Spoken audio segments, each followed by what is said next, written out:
Whew. Okay, hey, it's Ron. Just making kind of a random video, not totally random.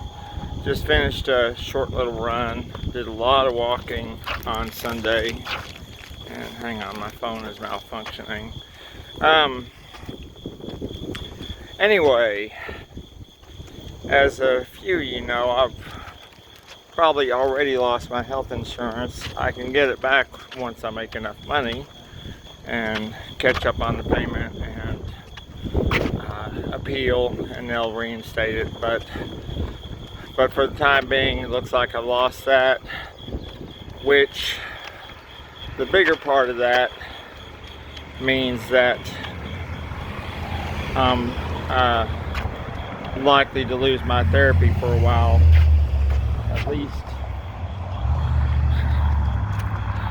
least several months.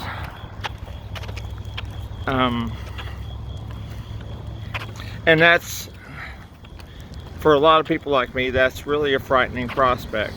I've made, wow, Dallas is like New York City used to be, 24/7, 365. People just going. The party never stops. Anyway, makes me that much more glad that I'm sober. Sunday made 3 years, 1 month, and 5 days sober. And I forgot the bars are just closing, so people are driving home drunk. But yeah, 3 years, 1 month, and 5 days sober. Finished 154 days on my running streak, on my new running streak, the latest one.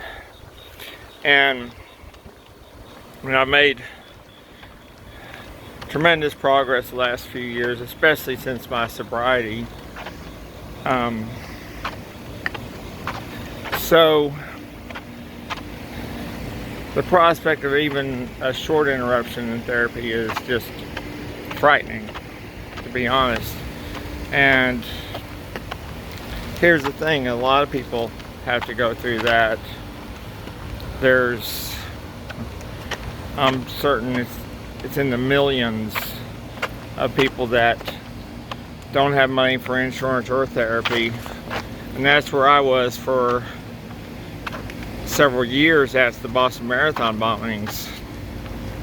Didn't have money for insurance, didn't have money for therapy, so my PTSD and everything else, yep, the bars just got out. My PTSD, anxiety disorder,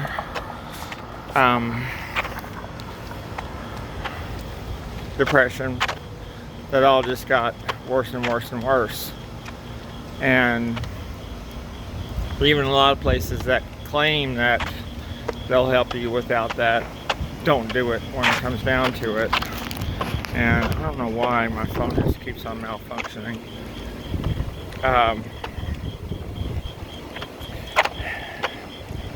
Lost my train of thought with all the drunk drivers going past. Well,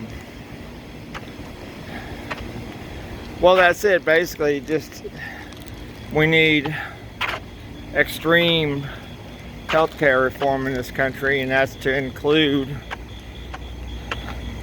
mental health care. It's called Medicare for All, single payer healthcare system. Because the people say they respect veterans, but most people don't.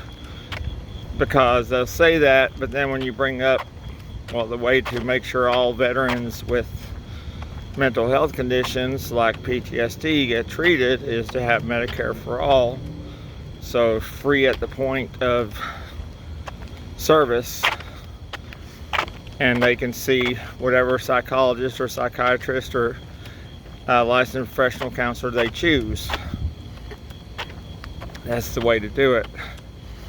And that's just a bridge too far for a lot of people. Then they start rambling about the evils of socialism and this and that. Well,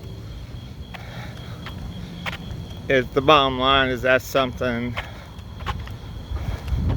making sure there's nothing but good in making sure everyone's treated.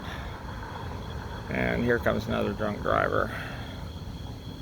and they're going really, really slow. It's a pure good to make sure that everyone's treated. Well, anyway, like I said, this is kind of a random video, so I might be rambling a little bit, but just processing it and trying to figure out the strategy going forward. I mean, I'll be talking to my therapist in her office about a strategy going forward. The bottom line is I just don't have the money for it anymore. So, boom. And as I said, that's the case for millions upon millions of people in this country, including a lot of veterans, including a lot of first responders. I'm not in that category, but there we go. So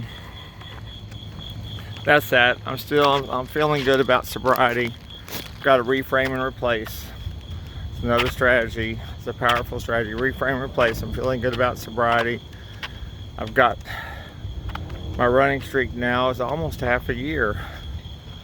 Just now realized it's past the 5-month mark. And for a Sunday night, there was just now a lot of traffic going on. I'll start again on Monday. That's the other thing. I'll start all over again on Monday, try to find a job that's more reliable than plasma donation, and haven't seen it yet. Hopefully that'll come about. I'm still pursuing jobs in mental health care, in mental health care advocacy. That's my forte. And my big plus is I'm willing to get in on the front lines and do the dirty work. We need people on the front lines. We need mental health warriors, not mental health virtue signalers. And I pride myself on being a mental health warrior. I need to make more podcasts and videos, especially about podcasts. I've neglected that a little bit just because it's just been easier to make videos. But that's about it. Oh, here's some good news. I believe it's July 16th. I know it's mid-July, but they're finally rolling out the 988 number. And 988 is the emergency number for mental health crises.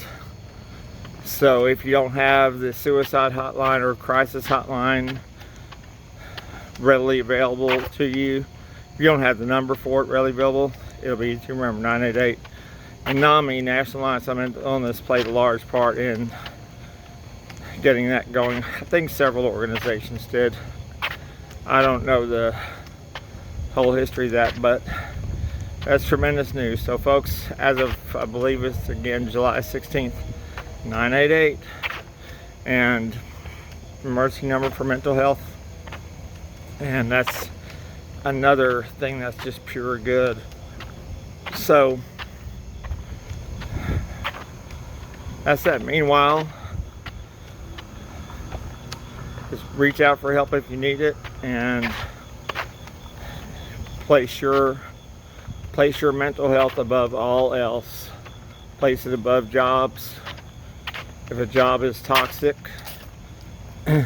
like Alamo Draft House was for me, if a job is toxic, if people are toxic, even if they're family, excuse me, I was making sure that gate was closed.